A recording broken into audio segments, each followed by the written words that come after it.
salaamaaleykum chers amis internautes ADL TV dal leen ak jàmm ci seen beneen numéro entretien exclusif comme niñ ko daan defee saa su ne comme niñ ko defee boobu ba léegi ak joueurs yi nga xam ne ñoo ne fële ci ASC Jamono joueurs yi nga xam ne ñoo ne fële ci ASC Dëkkandoo tey nag dañ ñëwaat seet si waat un joueur spécial vainqueur des phases nationales bokk bu baax ci sacre bi nga xam ne ASC Jamono de Louga am na ko Mame Cheikh Ibrahima Fall qu'on ne présente plus à Louga bu wone ay talent football Dëkkandoo football Jamono tey yàlla def mu gagné phase nationale ak Jamono nas gis rek dañ koy bàyyi mu nuyoo moom Mame Cheikh Ibrahima Fall avant ñu dugg ci waxtaan bi Mame Cheikh nuyu nañ la. asalaamaaleykum bon maa ngi fay maa ngi nuyu particulièrement maa ngi nuyu waa Louga yëpp. di leen jaajëfal tamit di am contenté quoi di nuyu képp koo xam ne si nii kat doon nga ñaanal si phase nationale yi. xam naa ni waa Louga ñaanal nañu suñu famille tamit ñaanal nañu. particulièrement maa ngi remercier tamit waa Santhiaba Nord waa Jamono. waaw yaa ngi remercier waa Santhiaba Nord waa Jamono ñu rappelé ko rek Mame Cheikh Ibrahima Fall vainqueur des phases nationales ak ASC Jamono de Louga Mame Cheikh phase nationale gis nañ bi mooy sa deuxième participation. joué nga ko 2019 ak Jamono joué ko 2022 ak Jamono yàlla def nga jël ko lan nga yëg ban yëg-yëg nga am boo xamante ak contentement. waaw yàlla daal defoon ni dama joué Dëkkandoo jël fa particulièrement régional bi. pour dem phase nationale bi si deuxième année bi si la ma Jamono décroché si la jubóo ak waa Jamono fekk boobu Dëkkandoo doon joué phase nationale Jamono joué phase nationale. si la rejoindre Jamono ak seen objectif tamit mooy bañ Louga organiser phase nationale ñoom tamit dañ kaa bëggoon a jël. si la rejoindre Jamono particulièrement ñu dem ba quart de finale yaa ma tooj éliminé ñu. après si la resté waat toog. ren tamit Jamono décroché jënd ay jour tamit décroché pare ñoo tëral objectif am nii phase nationale la. ñu ànd see ñoom objectif bi tamit arrangé ñun tamit jëloon nañ lépp ba mu des phase nationale. effectivement ñun tamit ñu am engouement tamit am détermination ni pourquoi pas war ñoo mën dem Dakar capitale jël ko fa. si la ñu demee tamit yàlla daf ñu jël fa ndam li. ci ngeen demee yàlla def ngeen jël ndam li ñu rappelé ko rek yow nga nekk un des joueurs particuliers boo xamante ni. sol nga maillot Dëkkandoo sol maillot Jamono buñ ko rappelé Dëkkandoo nga jógee direct signé Jamono. loolu noonu ban effet la def ci yow gis na ni Dëkkandoo nga jëlee woon régional en 2018. ñëw rejoindre Jamono en 2019 football fa ban effet la def ci yow gagné nga ci en maturité wala lan la def ci yow. waaw dama si lu rëy ndax parce que ku ñu Dëkkandoo xam ne équipe bu mag la. après Jamono tamit équipe bu mag la équipe boo xam ne si nii particulièrement moom Dëkkandoo si benn différence yi biir doo nga lañ amee mooy pression quoi. Jamono mooy nekk équipe boo xam ne si nii dafa am pression maanaam ñoom dañoo xam ndam. seen i supporters xamuñu defet ñoom moom particulièrement suñu jëlee defet ñoom ñëppay def. tey jii ñu tenté ak suñu naak tàngo Dëkkandoo mu nekk équipe boo xam te équipe bu baax la. maa ngi leen nuyu ñoom ñëpp ndax tey jii football naa fa ñu xajal ma ñoo seen doom koñ fu ne defalal ma ko lu ne defalal ma ko particulièrement maa ngi nuyu sama président Samba Diop. moom sama nit la sama lépp la ak ñoom Mouhamed Ndiaye ak jabaram maa leen nuyu tamit. mu nekkoon final boo xam ne si nii final bu doy waar la final boo xam ne si nii final Louga 100% Louga. ñëpp tamit di sant seen bopp final boo xam ne si nii àdduna ñëpp dinañ ko seetaan. ba waa Dakar sax dina jaaxal. effectivement dañ ñi maanaam final bi musta am. te Pikine musta feesee noonu. effectivement ñoom si contenté tamit football ko avec la manière gagné ko tamit avec la manière. waaw gagné ko avec la manière yaa ngi koy wax tout à l'heure c'est biir wax football Jamono dafa metti différence bi mu am ak football Dëkkandoo nee nga la pression est plus forte côté Jamono. que côté Dëkkandoo. ndax loolu noonu daf lay motiver wala sorte de pression lay def ci yow da lay empêcher nga football. non loolu da lay motiver joueur dafa am pression. maanaam joueur si wàllu moom dafa am gaañ kaa teg pression maanaam mu mën a multiplier li doon def. tey jii Jamono soo doon def soo ko siy supporté ak dirigeants yi da nga def 200. parce que ñoom nag yow doo bëgg lu ndam te ndam daa neex. te ñoom tam li ñu leen motiver par dañuy yokk say performance. loolu la ñuy pression bi def quoi. loolu la leen pression bi di def. ñu rappelé ko rek mbokki internet ADL TV Mame Cheikh Ibrahima Fall la ñuy dalal comme présente plus vainqueur des phases nationales jël na ko ak ASC Jamono de Louga édition 2022 fële ca Ndakaaru footballoon ko ak Jamono en 2019 yàlla def ñu éliminé ko en quart de finale. Mame Cheikh ñu ñëw ci phase nationale ñu gis say performance personnelle. début championnat bi ñu gis ni doon nga tu étais titulaire indiscutable intouchable de Jamono. On a parlé l'autre fois avec le SG Jamono Abdou adjoint SG ñu koy saluer au passage. tu es un titulaire indiscutable. ñu gis ni performance yi dafa xaw redressé wu au cours des matchs loolu lan moo ko defoon blessure booy traîner la woon wala pression bi méttoon wala tu ne te sentais pas à l'aise de jouer. non damaa ñëw waaw titulaire indiscutable laa. damaa ñëw jouer match de poule yëpp. préparation yëpp maa football ba match de poule yëpp maa football. mais après dañoo dem ba match de poule jeex instant boobu maa ngi commencé sentir grippe. ma commencé sentir grippe après si laa ñëw expliquer coach bi si ne kon faa nga reposé wu na instant boobu tamit maa ngi sentir faible quoi. te jamono yenn joueurs yoo xam ne si nii ku ne war naa mën a remplacer morom ji. am sama coach bi comme si nekkul 100% il faut nga reposé wu say morom ñëw. si la reposé wu tamit kenn say morom ñëw. yàlla def ñuy gagné te équipe bu gagné kenn ko changé. te gars yi def kii vraiment yu baax si laa ñëw di duggaat commencé ñëwaat par deuxième mi-temps. ba yàlla def ba jour demi-finale bi ma dugg deuxième mi-temps si guddi gi nag si laa gën ma grippe bi gën a daaneel. ma grippe bi daaneelee moo tax jour final bi joué ma sax final bi. après si laa xëy suba def ay prévision Dakar bi daal jàmm si laa ñëwaat di final affaire bi daaneel laa moom loolu tax boobu ba léegi joué ma quoi. mais depuis phase nationale yëpp je suis titulaire. waaw loolu la ñëpp doon. waaw ndax parce que loolu ne ko tamit gaa sama objectif. ndax man maa nekk jour boo xam si ne damaa bëgg concurrent. te tamit ragul ma ko ndax dama daan nekk Santos di football sama benn grand frère Moussa yal na ko yàlla xaaral jana. daan ma wax balaa ngay nekk jour dëgg-dëgg faa nga génn koñ bi dem concurrent ji ndax jour loolu mooy def jour. te damaa bëgg nga dem si équipe mag yi di concurrent ji moo tax tey jii may génn dem ay dëkkandoo ay jamono pour concurrent ji. ndax loolu mooy football te pare loolu tamit mooy tax nga doon jour. ndax haut niveau sax loolu fa am. effectivement waaw même championnat Sénégal nga génn sax gis poste bu ne dana am ay 7 jours loolu mooy concurrent. loolu tamit moo def jour.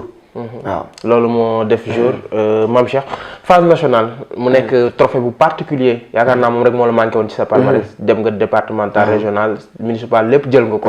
mu manqué woon la phase nationale macha allah très jeune am na jour yoo xamante ne ñoo ngi fi à Louga di ci topp ci municipal rek mënuñu ko am boobu ba léegi. yàlla defal la jàmm très jeune nga raflé trophée yëpp. ndax football phase nationale metti na différence bi mu am ak ay football départemental ak municipal lan mooy différence bi feeling bi fan lan la gën a génne. non bokkuñu ñoom ñaar. bokkuñu phase nationale ak ay nawetaan ay municipal yi bokkul. phase nationale commission bu haut niveau la. compétition comme si da ngay joué yoo xam si ne ñoo joué première division ba ñëwaat di ko joué waat ba pare temps de récupération bi daa gàtt. ba pare match yi day metti baa ngay xeex soo bay récupéré waat ñu xeex su ko tegal la benn match yi daan metti trop. ba pare temps de récupération bi dafa gàtt quoi moo tax bokkul ak yéen yi niveau yi bokkul sax. ndax phase nationale soo ko joué comme que tey jii nga joué Ligue 1 Sénégal. comme tey jii nga joué Ligue 1 Sénégal. gis nañ la aussi tamit ni comme ni nga ko doon expliqué tout à l'heure wax nga ni sa condition de performance yi dafa demeewul noonu. ngeen ñibbi si à Louga nekk vainqueur des phases nationales malgré que seen élimination bërki dem contre Disso en coupe municipale. objectif yi lan la vous allez da ngeen di rafler lépp wala voilà da ngeen di ñëwaat noppalu comme gis nañ ni équipe bi souvent on a l'habitude de le dire ku ci jël phase nationale rek boo ñëwee da ngay bàyyee. non ñun dañoo ñëwaat pour jël lépp ndax dese nañu départemental dese nañu régional. municipal Disso moo ñu éliminé. effectivement moo ñu éliminé. dañoo ñëwaat tamit pour gagner. parce que gars yi dañoo am manquant. même manquant ndax xaalis yooyu yëpp dañoo feebar. ma ngi di wax yaram maa fay boobu la antenne boobu léegi sax génn ma. effectivement doo ma guma sax sant ma noonu ak yooyu.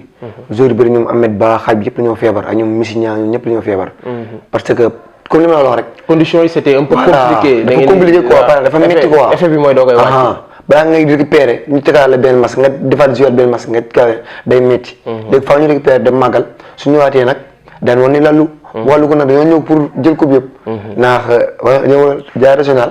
jaar départemental incha allah. voilà da ngeen war a jaar régional jaar départemental pourquoi pas football zonal final zonal. lépp mën na nekk. incha allah ñu rappelé leen ko rek mbokk internet ADL TV ñoo ngi dalal Mame Cheikh Ibrahima Fall vainqueur des phases nationales édition 2022 fële ca Dakar comme ni ñu leen ko diggee woon rek ni leen joueurs yi nga xam ne gën nañ leen a ràññetle joueurs yi nga xam ne am nañ tour joueurs yi nga xam ne def nañ performance dinañ leen dalal fii ci biir ADL TV suñ sañoon dalal ñëpp.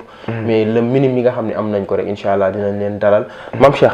ñu ñëw ci phase nationale ba léegi ñu finale bi mu nekk une finale particulière pour yow nga xam ni xam nga ñaari vestiaire yëpp. xam nga vestiaire dëkkandoo comment ça se passe xam nga vestiaire jamono comment ça se passe. yow autre malgré que booba yaa ngi am entraîné ak ay blessures ak feebar footballoo. mais nan nga doon conseiller sa ay coéquipiers yi nga xam ne ñoo ngi dugg terrain en tant que personnalité boo xam te ne xam nga ñaari vestiaire yi. man vigilant rek dëkkandoo moom kuy jouer moom doo ko bàyyi mu football. dafa nekk une équipe jouable boo xam ne si nii mu nekk équipe boo xam ne si nii kat xamuñ loolu football. te ñoom tamit ñoo bëgg ndam jaay na lu ne. ndax man à chaque instant lu la wax gars yi maanaam sooy bu dëkkandoo seen base milieu terrain suñu xasoo ko nag milieu terrain mooy génn nañu defen tout yéen ba gañ milieu terrain par diéli ngeen gañe leen dëkkandoo loolu la. ñoom tamit ñoo bëgg ndam. génn fa ñoo bëgg ndam te pare ñoom ndam lañ xam te ba pare ñoom dañuy joué. ñoom dañuy joué. ba pare voilà seen doole yëpp si milieu terrain la nekk. ak seen attaque rapide loolu soo ko empêché rek yàlla defal nañu ndam. soo ko empêché yàlla defal na leen ndam gis ngeen déclic match bi séance de tiro bi li ci am lépp ngeen fekk si leen ci seen point fort gagné leen ci mooy la séance de tiro bi nga xam ne moom lañ doon gagné équipe yi. yéen ngeen fekk si leen ci gagné leen ci. te pourtant bi ngeen di dem yéen a nekkoon outsider ñoom ñoo nekkoon favori. loolu ndax yéen a ko doon mentalement yéen a ko doon joué. waaw dëgg ñun nag dañuy dem dañoo am yaakaar ne ñooy gagné ndax parce que man depuis ma ñëwee dëkkandoo ba léegi depuis ma ñëwee jamono ba léegi. dëkkandoo gagné wu jamono. waaw ndax succès yi mais 4 d'affilée 4 victoires d'affilée. sur dëkkandoo man depuis bi ma ñëwee fii ba léegi yëpp dañuy am tiro bi gagné moo jamono moo koy gagné. moo tax ñun ba ñëwee ba ñaar dañuy am tiro bi dañuy am confiance. ndax suñu 3 derniers matchs yi ñu siy Louga yëpp ñoo gagné par tiro bi. après ñu ne ñoom góol boo xam si ni ala kul an naa jàpp ñaar wala ñett. moom à chaque mois dañ koy assurer daañu dina dugal 5 yi man ñaar wala ñett naa ko jàpp. maa ngi koy nuyu de passage Timpa. maa ngi koy nuyu bu wér moom tamit mu nekk un grand gardien boo xam si ni tey jii suñu jëlee phare national yi. moom tamit si la quoi. il a sorti des parades exceptionnelles. ñu koy rappeler contre Ifrazel ak contre équipe yi nga xam ni jamono naroon na faa jaare ñibbisi. moom le gardien de l'ASC jamono ñu koy saluer au passage il a été aussi performant comme joueur yi nga xam ni joué nañ ko.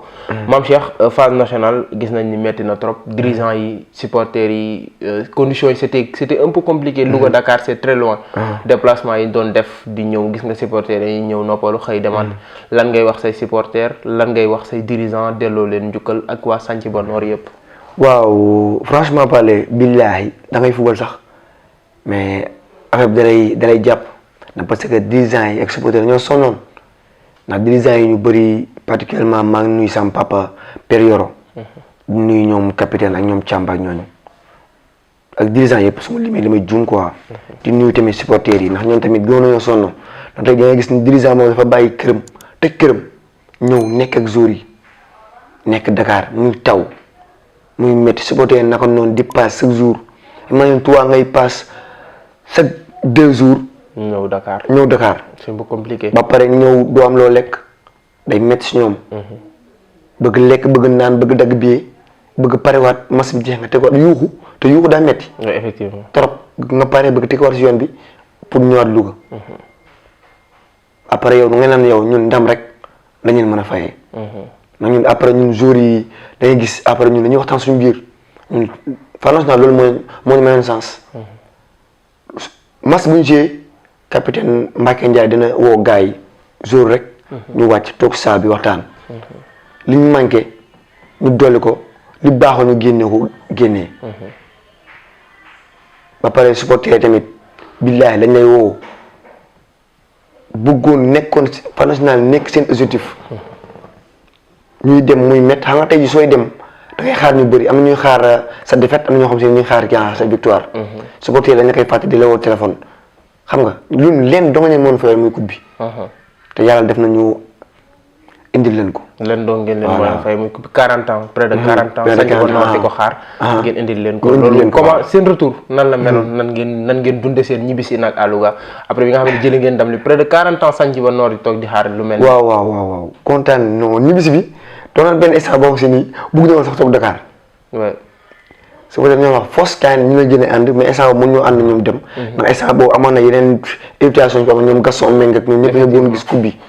ñoom ñëpp dañoo bëggoon gis coupe bi instant bi ñu déparé nag ba xëy si wala départ ñëw nag affaire bi neex a trop. ndax tey jii ndam dafa neex daal. effectivement maanaam. tey jii imagine toi am na ñoom ñu bëri ñoom si nii si joueurs yi mosu ñoo jël phare national. joueurs yi sax laa presque kenn jëlu si phare national la. effectivement suñu jour. effectif bi kenn mënu si am phare national. kenn mosu am phare national ku ne wër na ko ba sonn. mais yàlla xam naa si jamono la ko tuddee woon. bi ñuy ñëw oto bi neexoon naa ku ne di rêver dafa neex quoi maanaam ku moo nekk nit loo xam si ni seen kër ak sa famille say xayat ak. say am di jàmm ak sa waa koñ ñëpp dañuy taxaw di la xaar. dañuy teetu ni buur. maanaam nga nekk xale bu ndaw sa papa ak say yaay say maam sa jabar noor miir yi génn ñëpp génn. xam nga ñii di jooy ñii def leen ndax kontaante loolu dong moo dese woon. vitre sant vitre jamono. phare national dong fa dese woon. effectivement ñu kontaan loolu ñaanal ñu tamit. wax dëgg yàlla mairie ñaanal nañu paa yi ñaanal nañu xale yu ndaw yi ñaanal nañu xam nga. yàlla daf ñu indi loolu kon nañuy kontaante. macha allah di leen ñaanal yàlla affaire bi jig ñu. yéen coupe topp si tamit. waaw. yàlla bu mu arrêté fii yàlla bu coupe bi arrêté fii. yàlla bu coupe bi arrêté fii. mu ñu rappelé leen ko rek chers amis internautes ADEL TV Mame Cheikh Ibrahima Fall la ñu dalal joueur ASC Jamono de Louga vainqueur des phases nationales nekk acteur majeur ci sacre phase nationale yi. Mame Cheikh gannaaw bi nga xam ne waxtaan nañ ci sànc ba waxtaan na jamono phase nationale yi say rêve personnel lan la tey pare nga pour répondre à Ndiambour bu la woowee pare nga pour répondre les autres clubs de Ligue 1. contact gi fan la toll démarche yi fan la toll ndax club yi ñu ngi woote. waaw phare national tamit ubbi na ay portes yu bëri wax dëgg yàlla moo taxoon tey jii ñu opté woon sax pour jouer équipe boo xam day dem phare national. fa tey jii yàlla dafa ñu dugg si bismillahi rahmaani rahim génn si alhamdulillahi rabbil alamin wax dëgg yàlla nawetaan moom man mii di wax ak yow mii sax barki Borom Touba ñaatuma yàlla jiwaat ko suñu ren su jeexee. na tamit day jeex quoi. tey jii loolu objectif tamit nekk ñu tamit joueur ba mu si ne ñoo ñëw pour jouer nawetaan nii rek wax dëgg yàlla peut-être yàlla dogalam jaam pexe mais suñ sañoon sax danga xam ñu fekk fii heure bii waaw wax dëgg yàlla am nañu contact ñaamul woo nañu mais pareguñu woon pour dem parce que man boo jógee fa maa feebar woo nañ ma am nañ dirigeants yi ñëw ñu ma woo mais particulièrement pareguñu woon pour dem parce que damaa feebar conditions yi voilà conditions yi mayaguma ko ba pare du ma jékki-jékki tamit dem Ndiambour parce que man dama am famille am naa ñu tamit yéen équipe yooyu tamit yu ma bëgg MPC tamit ñu ngi may topp mais tamit particulièrement fa waxtaan ak samay famille balaa may def dara am ñu ma waxtaanal ba pare pour xool benn décision ndax sama décision mooy maanaam tey jii ñëw championnat Sénégal wane sama talent ni yenn jour ni ngay defee parce que yenn joueurs yi ñuy dégg championnat Sénégal ay Lamine Diédhiou ñoom naam sax ñoo ñëw pour jouer. ëpp ñu talent tamit parce que Louga peut-être Louga joueurs yi ñoo amul sens. mais yàlla xam nañu talent yi fi. oui y a énormément de talent à Louga. ndax parce que ñun suñu génnee dem. yàlla dogal nañu tamit génn nañ côté yaay nañ équipe yu bëri. joué nañ Africa Promo Foot bu Thiès Ligue 2 joué nañ Linguère de Saint-Louis joué nañ tamit Ndiambour à Balaz. tey jii ñun ñi Ndiambour dafa nekk yoo xam nañ ko ndax parce que joué nañ ko. man sama deuxième année nawetaan ma joué sama deuxième année la ma Ndiambour woo dama pekkam see ga yóbbu Ndiambour. yàlla tamit moo def ma si laa ñëw am plus de 4 matchs après si la blessé genou ba mu blessé genou si la limogé Père Karim Malick Diop ñëw ba Malick Diop ñëwee fekk ak sama blessure bi Malick Diop intégré ma tamit si équipe bi bëggoon ma lool. après si laay ñëw mais xam naa ne zone yi mënut a àggale saison bi. effectivement si laa dem ba si yàgg après si la am décès sama benn mag ma boo xam ne pas décédé. après si la paa bi xaw na tere football bi tuuti si la pause zone moo taxoon ma arrêté quoi. par rapport après si la dégg gay naan non dafa bañ a matal 5 matchs. dafa bëgg jouer nawetaan mais joueur boo gis rêve ne matal 5 matchs. pare si nawetaan mais xam nga lu ko tamit des fois duñ jàppale seen doomu dëkk. dañoo war a jàppale seen doomu dëkk ndax parce que ñun suñu génnee dañuy gis loolu. suñu génnee gis da ngay ëpp talent booy dëkk boobu mais soo ko ëppee 2% doo football. effectivement. parce que ñoom seen doomu dëkk la ñuy njëkk imposer. favoriser. dem naa Linguère de Saint-Louis ma dem di wax ak Maroc am naa ni ma ñun dañoo signé loo xam si ni yàlla defal nañu léegi Linguère 5 étrangers la ñu am li sa yëpp doomu dëkk bi la. pour promouvoir les Saint-Louisiens. voilà. pour maanaam footballu Sénégal footballu Saint-Louis day ndax parce que ku ne soo gisee sa doom wala gis sa boycott ñu ngi leen supporté. dama jàpp ni loolu tax talent bi des ndax buñ xoolee fii tey ñi nga xam ne signé nañ fi pro à Louga bëriwul buñ tuddee sa mbokk Dame Diop tudd Oumar Pouy yaakaar naa ñi tuddaat du bëri. waaw donc loolu nga jàpp ne est-ce que da nga jàpp ni Louga favorisé wu ñu tey seen ay doomu dëkk loolu moo leen freiné wala. dëgg la favorisé wu ñu seen doomu dëkk ndax parce que da ngay gis gan gi dëkk jàmbur yow mi nekk gan dañ lay teg pression. waay dañ lay teg pression pour ñoom empêcher ñoom seen doomu dëkk moom confiance ñoom football. Linguère da nga fay jouer da nga fa gis boo yoo xam ne si nii billaay wallaay jouer gu sax senior. senior nawetaan mais dañuy intégrer équipe bi imposer leen. seen rythme ba pare du ay question de salaire. fii nii ku ne yaa ngi lekk seen kër yaa ngi naan. mais leen dong la jour soxla muy confiance. effectivement. te fii jour yi barke Sëriñ Tuubaa ñoo mën a football jour Louga. effectivement. man des fois damay génn mais damay reetaan. parce que ñun man sax damay génn gis booy am si booy Louga leen dàq football fuuf te ñu ngi yëngal championnat bi. dem naa fi Thiès Père Thioune benn course bu ñuy wax Père Thioune ancien international la mooy Africa Promo. ñuy football ba si yàgg man ak mbiri kan mu Barak défenseur Barak ñoo fa nekkandoo woon. ak papa gardien Diso. ñoo fa nekkandoo woon Africa Promo Thiès ñu joué ba 7e journée.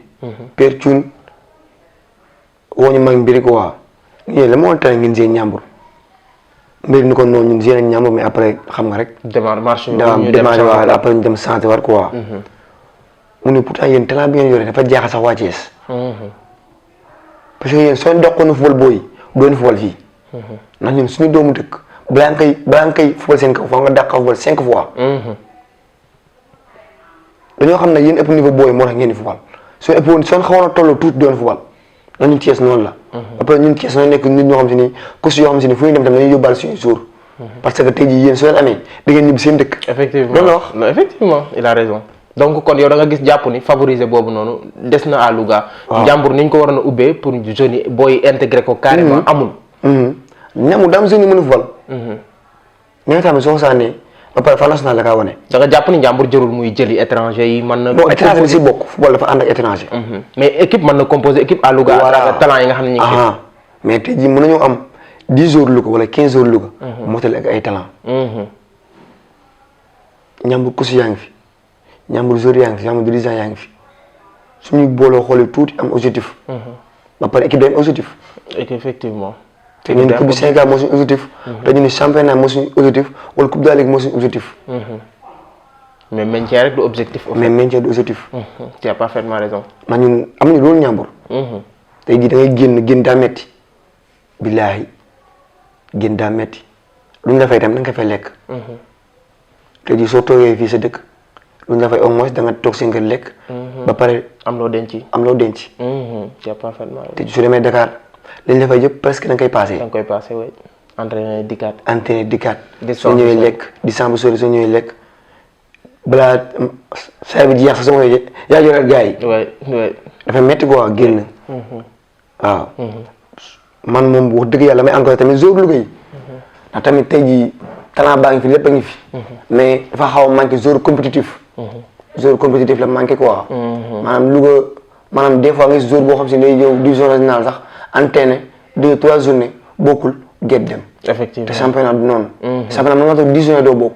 mën kaa débuté 10e journée da ngay gën a xaar fin saison ngay toj. ngay tojaat.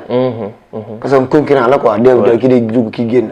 waaw di remercier ñëpp tamit. effectivement chers amis internautes ñu fàttali leen ko rek Mame Cheikh Ibrahima Fall la ñu dalal vainqueur des phases nationales bokk am solo bu baax bokk ci sacre bi nga xam ne ASC Jamono de Louga am na ko fële ca Ndakaaru édition 2022 bi.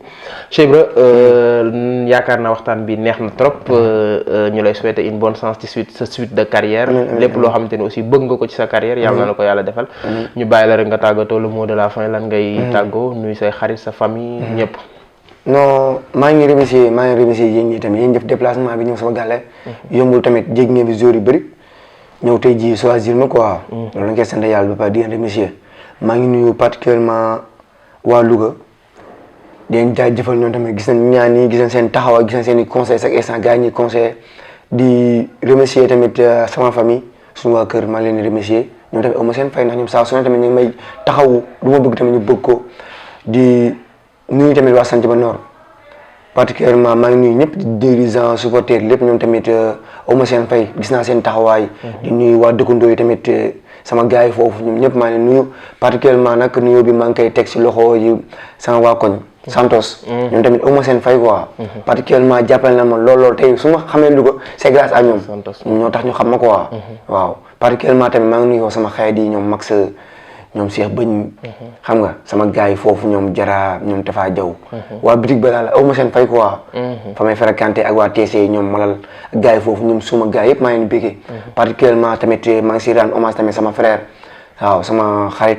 Vieux Ndiaye ñu koy ñaanal yàlla xare ko àjjana te yéexañu particulièrement maa ngi masawu coono tamit seen waa kër ndax métti na te jeune boo xam si dafa dem particulièrement amoon benn yéene ak famille tamit métti na trop ba pare xaw naa ñoo touché xam nga métti mais sant yàlla quoi wax dëgg yàlla maa ngi remercier waa Louga yëpp waaw billaay wala uma seen fay tamit na gis naa taxawaay bi gis naa ñaan gis naa lépp waaw di ñaan yàlla Sénégal ñëpp am jàmm ñëpp am salaam waa Louga tamit ñëpp am salaam jërëjëf macha allah ñu koy gërëm bu baax moom Mame Cheikh Ibrahima Fall lañ dalaloon fii ci biir ADEL TV au passage rek di saluer la famille de Vieux Ndiaye particulièrement Khalid Diouf Khaya ñu ngi koy gërëm bu baax aussi di leen masawu coono seen frère boobu nga xam ne génn na àdduna yàlla gën koo xare àjjana yeesal yërmande ci kawam donc mbokk internet ADEL TV lii lañ leen indiloon tey ci entretien exclusif ak Mame Cheikh Ibrahima Fall joueur d'ASC Jamono de Louga vainqueur des phases nationales édition 2022 fële ca Dakar di leen jox dig daje beneen entretien ak beneen daanaan ci biir ADEL TV